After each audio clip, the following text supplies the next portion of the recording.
নাতিন, এইবার মোবাইল চালানো বন্ধ কর। আমি যেটা বলি সেটা শোনো। কি হয়েছে আমার প্রাণের দাদি, আমার জান, বলো। গ্রামের কত ছেলে পেলে মাইয়া পটায়, আর তুমি সেজে গুজে খালি বাড়িতে বসে বসে মোবাইল চালাও। কি করব মেরি জান দাদি, মাইয়ারা আমাকে দেখলে হাসে। এই জন্যই বাড়িতে বসে বসে তাদের টিকটক দেখি, আর মজা নেই। মেয়েদের টিকটক দেখে সেখান থেকেও তো একটা চয়েস করতে পারিস নাকি? তাও তো ঠিক বলেছো। আচ্ছা দেখি, যেভাবে হোক মাল একটা পটিয়ে নিয়ে আসবো। আমি তোমার অনেক বড় ফ্রেন্ড, আমি সব সময় তোমার টিকটকের নাচানাচি দেখি, আমি তোমাকে বিয়ে করতে চাই। দূরে যা হতচ্ছাড়া, আমার বয়ফ্রেন্ড আছে। কি হয়েছে হালকা ভাই, আপনি কাঁদছেন কেন? কাঁদতেছি কি সাথে? সবার প্রেমিকা আছে, আমার একটা প্রেমিকাও নাই। হালকা ভাই, আমার তো কোনো বয়ফ্রেন্ড নাই। আমি আপনার সাথে প্রেম করতে চাই, আপনি কি আমাকে আপনার সাথে রাখবেন? চল আমার বাড়ি যাই। এই যে নাও দাদি, টিকটক থেকে ধরে নিলাম। তোমার কষ্টটা এবার কিছুটা কমবে। এবার একটা কাজের কাজ করছো। যা ঘরে যা, আমি সব রেডি করছি। এই যে আমার পাঙ্কু নাতিন, মাইয়া তো নিয়ে আইছো, এবার বিয়ের জন্য তৈয়ার হও।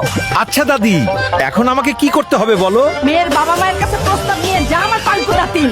ঠিক আছে আমার জানো, আমি এখনই যাচ্ছি শ্বশুর মশাই আর শাশুড়িকে বিয়ের দাওয়াত দিতে। শ্বশুর? আসসালামু আলাইকুম শ্বশুর মশাই, আমি বিয়ের দাওয়াত দিতে আইছি। কার বিয়ের দাওয়াত? আমার আপনার মেয়ের সাথে।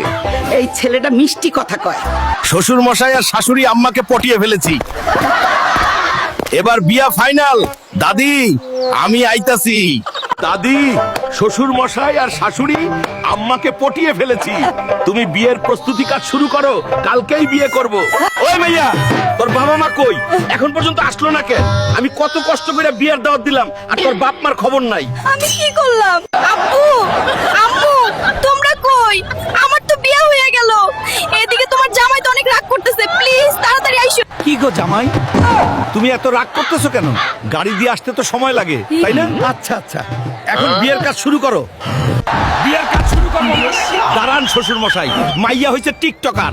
এই মাইয়াকে আমি এমনই বিয়ে করব, এত ভিতরে কিছুই নাই। আচ্ছা আমার হালকা জামাই, এখন তুমি কি চাও? আমাকে কি করতে হবে সেটা বলো। মেয়ে আমার টিকটকার, সেটা আমি ভালো করেই জানি।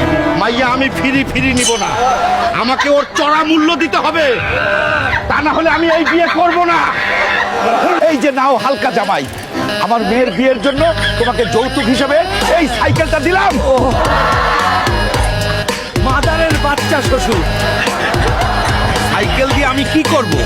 আমি কি দুধের বাচ্চা যে সাইকেল দিয়ে খেলবো? আমি ভাবছি শ্বশুর আমার জন্য মোটরসাইকেল নিয়ে আসবে, আমি বিয়ের পরে বউকে নিয়ে ঘুরতে যাব।